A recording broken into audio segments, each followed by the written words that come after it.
Hi అండి, welcome to our channel. ఈరోజు video వచ్చేసి మటన్ గోంగూర కర్రీ అండి. దాని ప్రాసెస్ ఎలాగో ఇప్పుడు చూసేద్దాం. నా ఛానల్ కనుక మీరు ఫస్ట్ టైం చూస్తున్నట్టయితే కనుక ప్లీజ్ సబ్స్క్రైబ్ చేసుకోండి. అలాగే పక్కనున్న బెల్ ఐకాన్ని క్లిక్ చేయండి, నా నోటిఫికేషన్స్ మీకు వచ్చేస్తాయి. ఇప్పుడు ప్రాసెస్లోకి వెళ్ళిపోదామండి. ఇలాగా కుక్కర్ తీసుకొని అందులోకి 300 గ్రామ్స్ అండి మటన్ తీసుకున్నాను. ఇది శుభ్రం చేసుకొని బాగా కడుక్కొని రెడీ చేసుకొని పెట్టుకున్నానండి. ఇప్పుడు ఇదంతా కూడాను ఇందులోని వేసేసుకోవాలి. ఇప్పుడు ఇందులోకి 1/2 టీ స్పూన్ పసుపు వేసుకోవాలి, కొంచెం ఉప్పు వేసుకోవాలి, 1/2 టీ స్పూను అల్లం వెల్లిపాయ పేస్ట్ వేసుకోవాలి.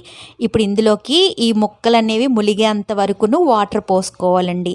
ఇప్పుడు ఇదంతా కూడాను బాగా కలిసేలాగా కలుపుకోవాలి. ఇలా కలిపేసుకున్నాక ఇంకా కుక్కర్ మూత పెట్టుకొని విజిల్ పెట్టుకొని స్టవ్ మీద పెట్టుకోవాలండి.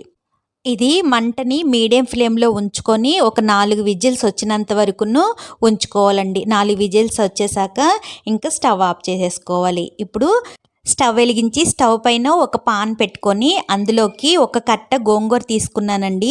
ఇది బాగా శుభ్రం చేసుకొని 2-3 సార్లు బాగా కడుక్కొని రెడీ చేసుకొని పెట్టుకున్నాను.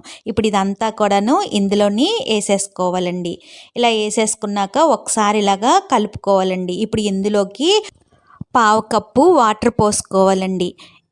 ఇప్పుడు ఇదంతా కూడాను బాగా కలిసేలాగా ఇలాగా కలుపుకొని మూత పెట్టుకొని మంట మీడియం ఫ్లేమ్లో ఉంచుకొని ఇది మగ్గించుకోవాలండి. ఇప్పుడు మూత ఓపెన్ చేసుకొని ఇదంతా కూడాను కలుపుకోవాలండి. ఇది ఇలాగా మ్యాష్ చేసుకుంటూ కలుపుకోవాలండి. ఇది మొత్తం కూడాను నీళ్ళన్నీ కూడాను ఇంకిపోయి మనకి ఇలాగా దగ్గరికి అయిపోయినంత వరకును కలుపుకోవాలండి. ఇలాగా దగ్గరికి అయిపోయాక ఇంకా స్టవ్ ఆఫ్ చేసేసుకొని ఇది చల్లారి పెట్టుకోవాలండి.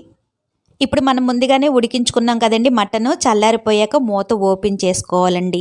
ఇప్పుడు ఇందులోని ఇంకొంచెం వాటర్ అనేది ఉంది కదండి, వాటర్ని ముక్కల్ని సపరేట్ చేసుకొని పెట్టుకోవాలండి. ఇప్పుడు స్టవ్ వెలిగించి స్టవ్ పైన ఒక కళాయి పెట్టుకొని అందులోకి 1 టేబుల్ స్పూను ఆయిల్ వేసుకోవాలండి. ఇప్పుడు ఇందులోకి 4 లవంగాలు వేసుకోవాలండి, 1/2 ఇంచు దాల్చిన చెక్క వేసుకోవాలి, ఒక 2 యాలకులు వేసుకోవాలండి.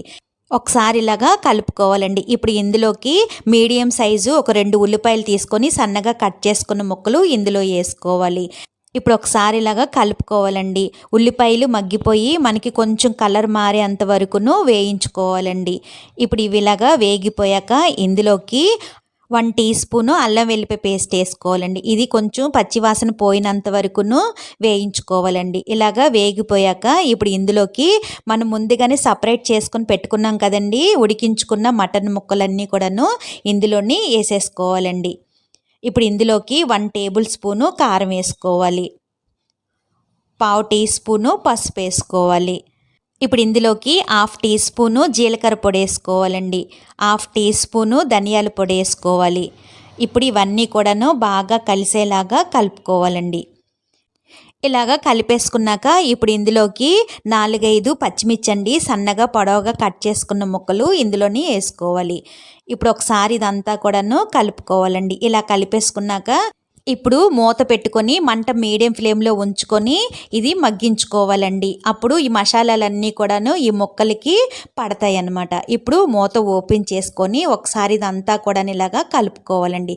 ఇప్పుడు ఇందులోకి మనం ముందుగానే ఉడికించుకొని పక్కన పెట్టుకున్నాం కదండి గోంగూర, ఇదంతా కూడాను ఇందులోని వేసేసుకోవాలి.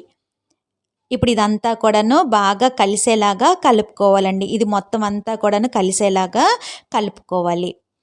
ఇప్పుడు ఇందులోకి మటన్ ఉడికించిన వాటర్ ఉంది కదండి సపరేట్ చేసుకొని పెట్టుకున్నాం కదా, ఆ వాటర్ని ఇందులోని వేసేసుకోవాలండి. ఒకవేళ ఈ వాటర్ కనుక మీకు మిగలలేదు అని అనుకుంటే కనుక 1 కప్పు వాటర్ పోసుకోవాలండి. ఇప్పుడు ఇదంతా కూడాను ఇలాగా కలుపుకోవాలి. ఇప్పుడు ఇందులోకి రుచికి సరిపడా ఉప్పు వేసుకోవాలండి. ఆల్రెడీ ముక్కలు ఉడికించేటప్పుడు ఉప్పు వేసుకున్నాం కదండి, ఇప్పుడు చూసుకొని ఉప్పు అనేది వేసుకొని ఇదంతా కూడా బాగా కలుపుకోవాలండి. ఇప్పుడు మూత పెట్టుకొని మంట మీడియం ఫ్లేమ్లో ఉంచుకొని ఇది మనకి దగ్గరికి అయినంత వరకును మగ్గించుకోవాలండి. ఇలాగా ఆయిల్ సపరేట్ అయినంత వరకును మగ్గించుకోవాలండి. ఇప్పుడు ఒకసారి ఇదంతా కూడా ఇలాగా కలిపేసుకోవాలండి. మనకి కర్రీ అనేది దగ్గరికి అయిపోయింది కదండి. ఇంక స్టవ్ ఆఫ్ చేసేసుకొని బౌల్లోకి సర్వ్ చేసేసుకోవడమేనండి. అంతే అండి, ఎంతో టేస్టీగా ఉండే గోంగూర మటన్ కర్రీ రెడీ అయిపోయిందండి. తప్పకుండా మీరు కూడా ట్రై చేయండి. నచ్చిందండి? ఈ వీడియో కనుక మీకు నచ్చినట్టయితే లైక్ చేయండి, షేర్ చేయండి, మీ ఫ్రెండ్స్కి ఫార్వర్డ్ చేయండి. సబ్స్క్రైబ్ చేసుకోవడం అస్సలు మర్చిపోద్దండి. పక్కనున్న బెల్ ఐకాన్ని క్లిక్ చేయండి. నా నోటిఫికేషన్స్ మీకు వచ్చేస్తాయి. Thanks for watching.